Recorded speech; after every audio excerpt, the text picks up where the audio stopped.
Well, thank you for joining us this morning. Last night, on President Trump's orders, U.S. Central Command conducted a precision strike in the middle of the night against 3 nuclear facilities in Iran, Fordow, Natanz, and Isfahan, in order to destroy or severely degrade Iran's nuclear program. And as the chairman of the Joint Chiefs will demonstrate, it was an incredible and overwhelming success. The order we received from our commander-in-chief was focused, it was powerful, and it was clear. We devastated the Iranian nuclear program. But it's worth noting the operation did not target Iranian troops or the Iranian people. For the entirety of his time in office, President Trump has consistently stated for over 10 years that Iran must not get a nuclear weapon. Full stop. Thanks to President Trump's bold and visionary leadership and his commitment to peace through strength, Iran's nuclear ambitions have been obliterated.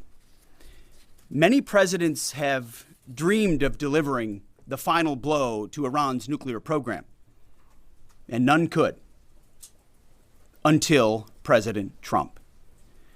The operation President Trump planned was bold and it was brilliant, showing the world that American deterrence is back. When this president speaks, the world should listen. And the U.S. military, we can back it up.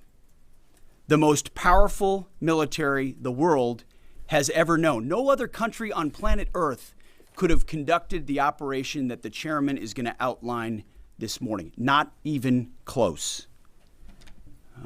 Just like Soleimani found out in the first term, Iran found out when POTUS says 60 days that he seeks peace and negotiation, he means 60 days of peace and negotiation. Otherwise, that nuclear program, that nuclear capability will not exist. He meant it. This is not the previous administration. The President Trump said no nukes. He seeks peace, and Iran should take that path. He sent out a truth last night saying this: any retaliation by Iran against the United States of America will be met with force far greater than what was witnessed tonight. Signed, the President of the United States, Donald J. Trump. Iran would be smart to heed those words. He's said it before, and he means it. I want to give recognition to the Chairman of the Joint Chiefs of Staff, the Joint Staff, General Eric Kurilla at CENTCOM, who did a phenomenal job, he and his staff, all of CENTCOM. Policy, across the board, this was a joint effort, and across the Pentagon effort. I want to recognize the pilots who flew those bombers, who flew those fighters, who flew those refuelers, warriors. I want to recognize the sailors on those destroyers, in those subs, on those carriers, warriors, all of them. I want to recognize our soldiers doing air defense, base defense, QRF, warriors, all of them. Every American involved in this operation performed flawlessly. And I want to give recognition to our allies in Israel as well. This is a plan that took months and weeks of positioning and preparation so that we could be ready when the President of the United States called. It took a great deal of precision. It involved misdirection and the highest of operational security. Our B-2s went in and out of downtown Tehran, of these nuclear sites, in and out and back without the world knowing at all. In that way, it was historic. A strike that included the longest B-2 Spirit bomber mission since 2001 and the first operational employment of the MOP, a massive ordnance penetrator. The mission demonstrated to the world the level of joint and allied integration that speak to the strength of our alliance and our joint forces. As President Trump has stated, the United States does not seek war, but let me be clear. We will act swiftly and decisively when our people our partners or our interests are threatened. Iran should listen to the President of the United States and know that he means it, every word.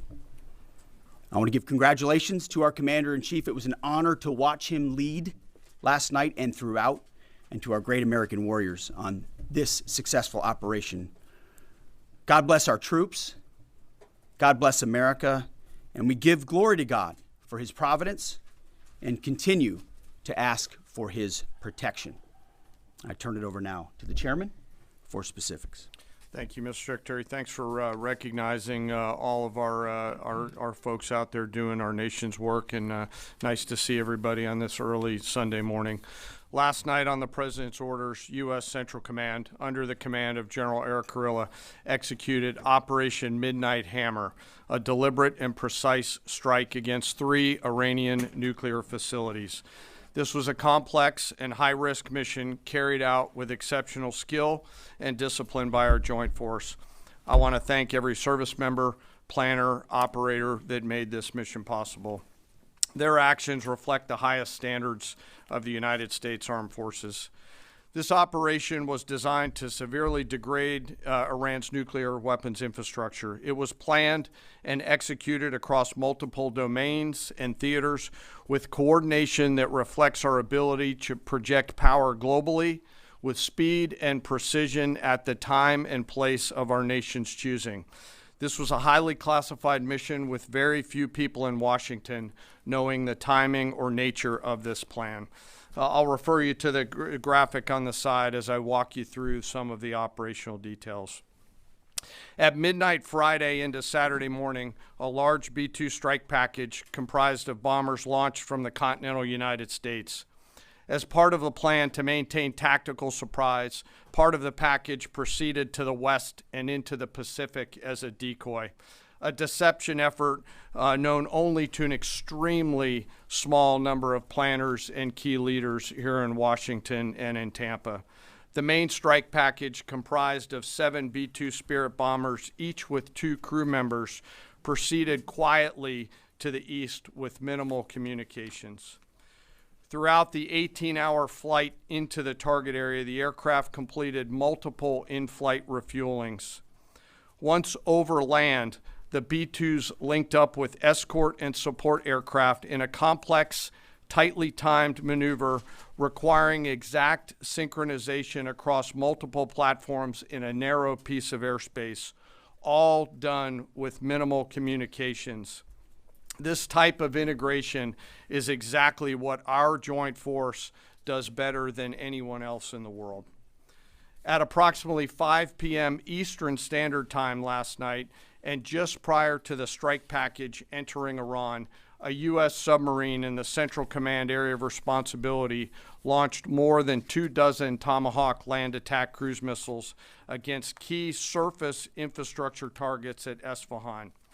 As the Operation Midnight Hammer strike package entered Iranian airspace, the U.S. employed several deception tactics, including decoys, as the 4th and 5th generation aircraft pushed out in front of the strike package at high altitude and high speed, sweeping in front of the package for enemy fighters and surface-to-air missile threats.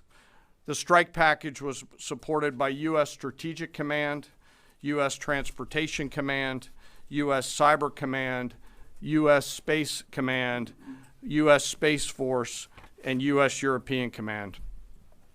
As the strike package approached Fordow and Natanz, the U.S. protection package employed high-speed suppression weapons to ensure safe passage of the strike package, with fighter assets employing preemptive suppressing fires against any potential Iranian surface-to-air threats. We are currently unaware of any shots fired at the U.S. strike package on the way in.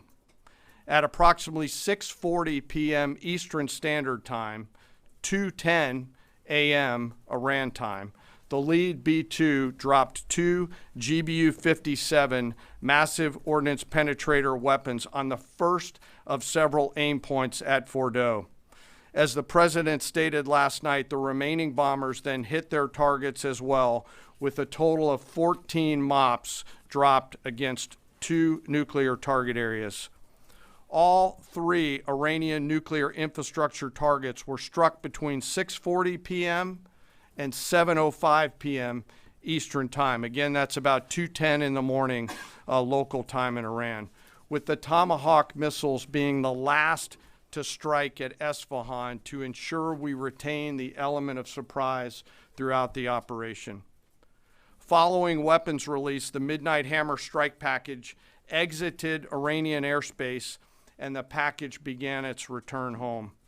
We are unaware of any shots fired at the package on the way out. Iran's fighters did not fly, and it appears that Iran's surface-to-air missile systems did not see us. Throughout the mission, we retained the element of surprise.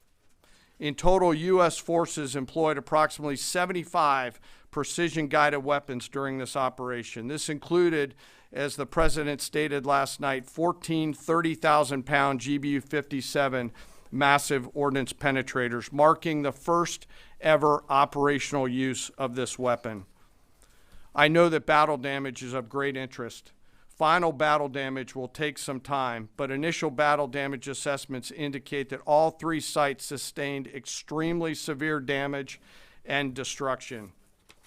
More than 125 U.S. aircraft participated in this mission, including B-2 stealth bombers, multiple flights of 4th and 5th generation fighters, dozens and dozens of air refueling tankers, a guided missile submarine, and a full array of intelligence, surveillance, and reconnaissance aircraft, as well as hundreds of maintenance and operational professionals.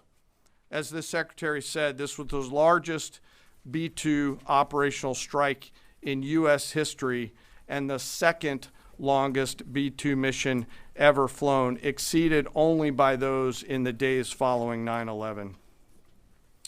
Well prior to the strike, General Kurilla elevated force protection measures across the region, especially in Iraq, Syria, and the Gulf.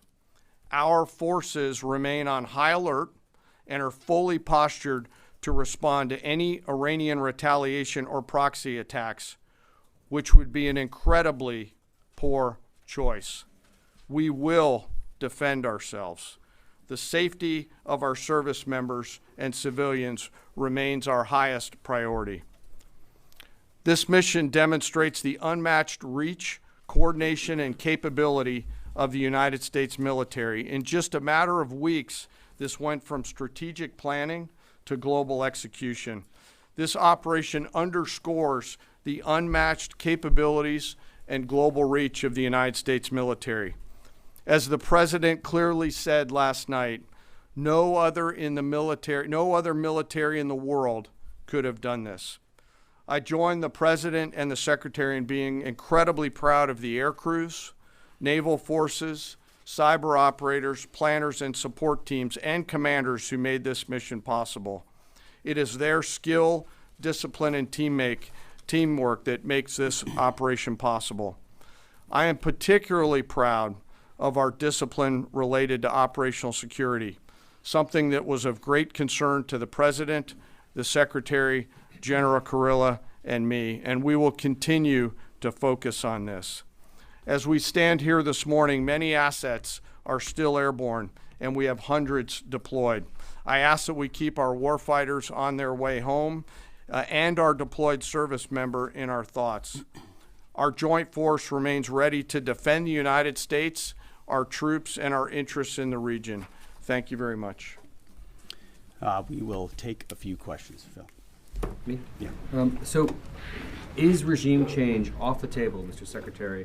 And to the Chairman, you said the battle damage assessment is still ongoing, but do you believe that some nuclear capability in Iran remains?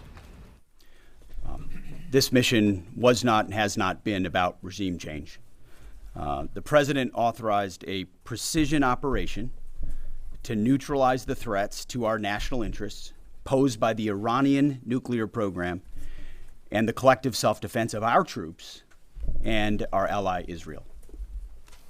Thanks for your question. I think BDA is still pending, and it would be way too early for me to comment on what may or may not still be there. But thanks for the question. Green. No, behind you. Excuse me, Mr. Secretary, can you tell me, was there a particular moment when the president decided to pull the trigger on this operation where he said, now, rather than being, something in the holster, now we're going to pull the trigger on it? I would just say, having the opportunity to witness his leadership, he was fully committed to the peace process, wanted a negotiated outcome, gave Iran every single opportunity, and unfortunately was met by stonewalling, which is why he gave them plenty of time to continue to come to the table and give up enrichment, give up the nuclear program. But there was I won't say the particular moment, there was certainly a moment in time where he realized that it had to be a certain action taken in order to minimize the threat to us and our troops.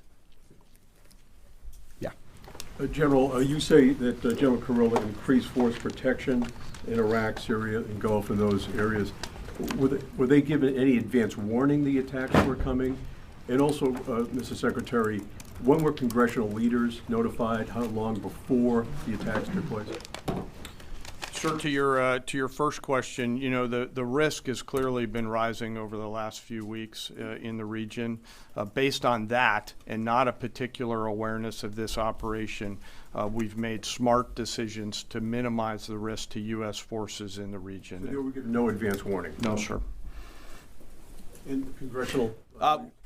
They were notified after the planes were safely out. Well, we complied with the notification requirements of the War Powers Act. After the attacks, they were notified? They were immediately thereafter. Yes. Thank you, Secretary. Two questions. Do you believe you completely destroyed Iranian nuclear program? And how about Iranian ballistic missiles? Your ally Israel always saying that is biggest threat. And second question is very important. What will be your next step if Iran or militias under Iranian influence on the region attack U.S. interests or allies in the region? And you can chime in on this too, Mr. Chairman. The battle damage assessment is ongoing, but our initial assessment, as the chairman said, is that all of our precision munitions struck where we wanted them to strike and had the desired effect. Which means especially in Fordow, which was the primary target here, we believe we achieved destruction of capabilities there. Ultimately, wherever it may be, whether it's in Iraq or Syria or bases in the Gulf, as the president said, it would be, as the chairman said, it would be a very bad idea for Iran or its proxies to attempt to attack American forces. Yes. Thank you, Mr. Secretary. Regarding retaliations, Iran and North Korea are cooperating on nuclear and missile development. Do you think there is a possibility that Iran, North Korea, and the other forces, such as China, will join forces to retaliate against the United States? Well, unfortunately, because of the policies under the previous administration, we drove those countries together, and ultimately that creates a challenging environment. For this particular operation, the focus is on Iran and Iranian nuclear capabilities. That's our focus here, is to not just say that they can't have, but President Trump has said from over 20 years, frankly, Iran cannot have a nuclear weapon. And ultimately, he decided this is the moment, given their stonewalling, when direct military action had to be taken to prevent that from happening. Yes. Thank you very much. General Caine, I understand OPSEC, I respect OPSEC. Can you say at all what security procedures are being taken to protect U.S. troops in Iraq and elsewhere in the Middle East? And Secretary Hegseth, as a global war on terrorism veteran, what do you say to veterans who may be concerned the U.S. is getting into another open-ended war in the Middle East over weapons of mass destruction? Thanks, sir, for the question. I won't comment on what force protection measures are being taken in the region. What I will say is we're being proactive and not reactive, and being very thoughtful about ensuring that we do all that we can to protect our forces out there. And I would just say, as the president has directed and made clear, this is most certainly not open-ended. It doesn't mean it limits our ability to respond. We will respond if necessary. The most powerful military in the world is postured and prepared to defend our people. But what the president gave us, as I said, was a focused, powerful, and clear mission on the destruction of Iranian nuclear capabilities. Those were the targets. That's what was struck. That's what was overwhelming. That's what was overwhelming. That's what the Iranian regime needs to understand, as the president put out last night. He wants peace. There needs to be a negotiated settlement here. We ultimately demonstrated that Iran cannot have a nuclear capability. That is a very clear mission set on this operation. Yes, hold on. Yes, right there. Thank you, Mr. Secretary. Question for the Secretary and the Chairman. How was this strike coordinated with the Israelis on a strategic level, militarily, and on a tactical level? Was there any direct Israeli military participation in this operation? Well, I would say certainly Israel had an incredible military success, especially at the beginning and ongoing, in degrading Iranian capabilities, in degrading Iranian launchers, MRBMs. It's been incredible to watch what our ally Israel has been able to do. And there certainly have been conversations. I mean, General Kurilla at CENTCOM has worked closely in the defense of Israel for many years. And part of this operation was the defense of Israel and the ongoing defense of Israel. But as it pertains to this strike, this was U.S. operated and U.S. led. We took advantage of some of the preparatory work that's been done over the past week and a half in terms of axis of approach. I won't get into the particulars, but as the Secretary said, it was a U.S. strike. We made sure we were not in the same piece of airspace and sky. Aside from that, that was the extent of it. We'll take a couple more. Yeah, right there. Question to the Secretary first. Are you concerned whatsoever now about the reaction from U.S. allies given the strike, particularly those in the Gulf? And to the Chairman, if I may, I understand you don't want to speak to specific assets and force protection measures, but do you anticipate at least having to bring in any further assets from other theaters to aid in force protection over the coming days? We certainly understand the challenges of allies in the region, and we have been respectful and in working in collaboration with them as it pertains to basing and sensitivities there. Ultimately, they've got a lot of assets and people in those locations also where American troops are co-located. So that's a consideration of ours. We've been in close consultation with them, and we appreciate the support that we have got.